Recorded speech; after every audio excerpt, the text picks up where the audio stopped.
안녕하세요. 강원대학교 병원 심장내과 허혜영입니다. 이번 시간에는 고지혈증에 대해서 알아보도록 하겠습니다.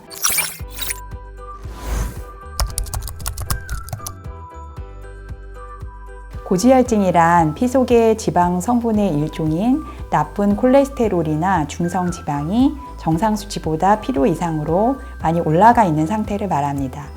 실제로 콜레스테롤은 LDL 콜레스테롤이라고 하는 나쁜 콜레스테롤과 HDL 콜레스테롤이라고 하는 좋은 콜레스테롤로 나눌 수 있는데, 이때에 나쁜 콜레스테롤인 LDL 콜레스테롤이 올라가 있거나 반대로 HDL 콜레스테롤이라고 하는 좋은 콜레스테롤이 낮아져 있는 경우, 또는 다른 지방 성분의 일종인 중성 지방이 과도하게 올라가 있는 경우를 통틀어서 고지혈증 혹은 이상지질혈증이라고 합니다. 이러한 고지혈증의 원인으로는 유전적인 요인과 함께 성별이나 나이 혹은 특정 질환과 관련이 돼서 발생될 수 있고, 대부분의 경우에는 음주나 잘못된 식사 습관, 비만이나 운동 부족과 같은 생활 습관의 문제가 원인이 될 수 있습니다.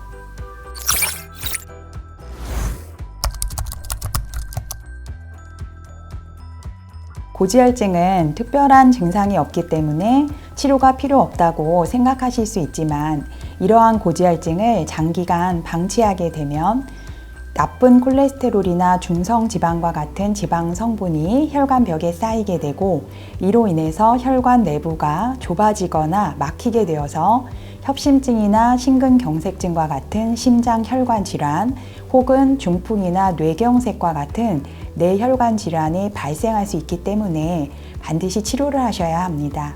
또한 중성 지방이 너무 올라가 있는 경우에는 췌장염과 같이 소화기관에도 염증을 일으킬 수 있기 때문에 증상이 없다고 하더라도 고지혈증은 꼭 치료를 하셔야 합니다.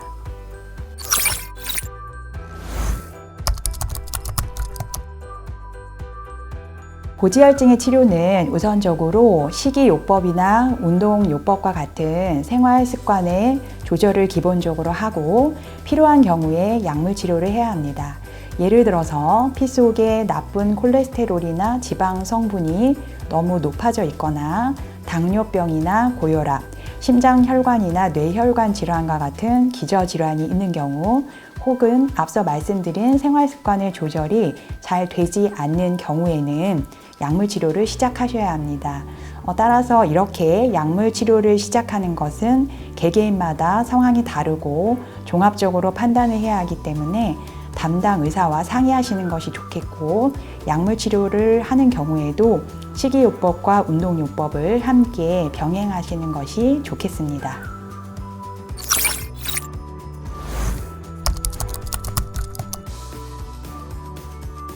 일반적으로 고지혈증은 식이요법이나 운동요법이 주된 치료가 되고, 필요한 경우에 약물 치료를 시작하게 되지만, 고혈압이나 당뇨병, 심장혈관이나 뇌혈관 질환과 같은 기저질환이 있는 경우에는 이러한 기저질환의 빠른 개선을 위해서 조기에 약물 치료를 시작하게 됩니다.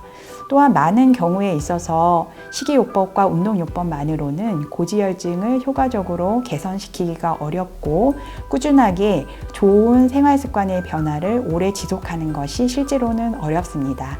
따라서 대개의 경우 꾸준하게 약물 치료를 지속해야 하는 고혈압이나 당뇨병과 같다고 생각하시면 되겠습니다.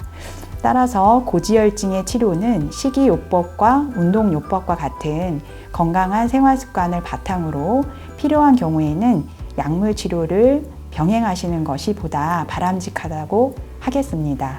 무조건적으로 약물 치료를 거부하기보다는 자신의 상태를 신중하게 판단을 하고 담당 의사와 상의를 하셔서 어떠한 치료 방법이 본인에게 가장 알맞은 방법인지를 선택하시는 것이 중요하겠습니다.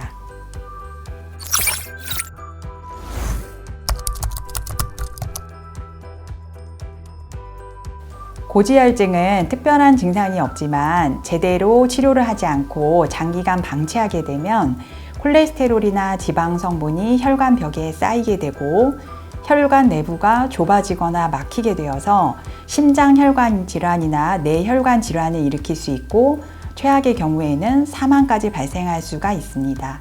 반대로 이러한 고지혈증을 제대로 치료하게 되면 이러한 심장혈관이나 뇌혈관 질환이 잘 발생하지 않고 재발하지도 않습니다.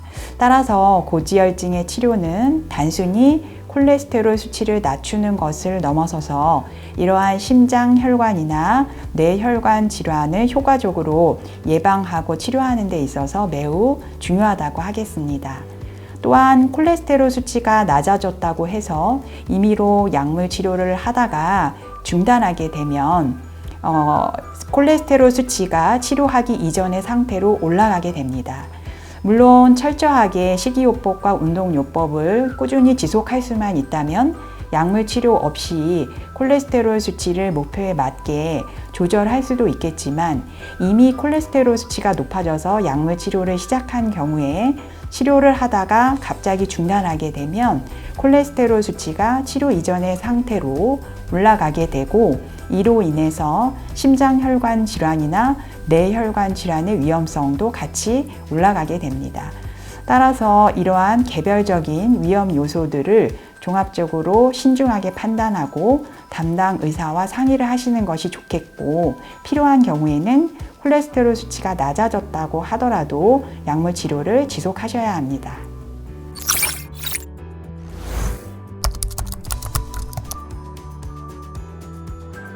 우리 몸의 콜레스테롤은 음식 섭취를 통해서 얻어지는 것과 간에서 만들어지는 것 두 가지가 있습니다.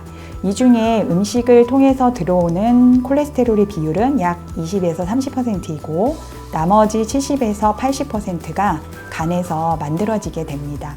따라서 음식을 통한 콜레스테롤의 흡수보다는 간에서 콜레스테롤이 많이 만들어지는 것이 문제가 되기 때문에 고기를 많이 먹지 않더라도 고지혈증이 발생할 수 있습니다.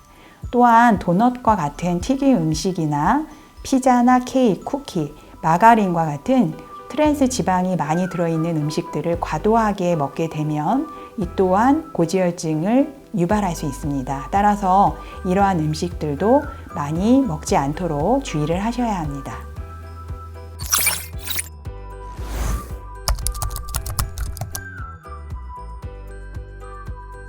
오메가3 크릴 오일은 생선에 풍부하게 들어있는 불포화 지방산을 가공하여 만든 것인데 이러한 불포화 지방산은 피 속에 있는 나쁜 콜레스테롤을 효과적으로 낮추는 것으로 알려져 있습니다. 하지만 이러한 불포화 지방산을 정기적으로 섭취를 해서 과도하게 복용하게 되면 출혈이 있는 경우에 지혈이 잘 되지 않고 위장 관계에도 좋지 않은 영향을 줄 수 있고 비타민 A나 D와 같은 지용성 비타민을 과잉 섭취하게 되어서 이로 인한 독성이 나타날 수 있습니다. 따라서 심장 질환을 예방하기 위해서 이러한 보충제를 추가적으로 먹는 것보다는 생선이나 채소류, 콩과 같이 불포화 지방산이 풍부하게 들어있는 음식들을 평소에 꾸준하게 드시는 것이 보다 바람직하겠습니다. 지금까지 고지혈증에 대해서 여러분들이 궁금하신 부분들에 대해서 알아보았습니다. 시청해 주셔서 감사합니다.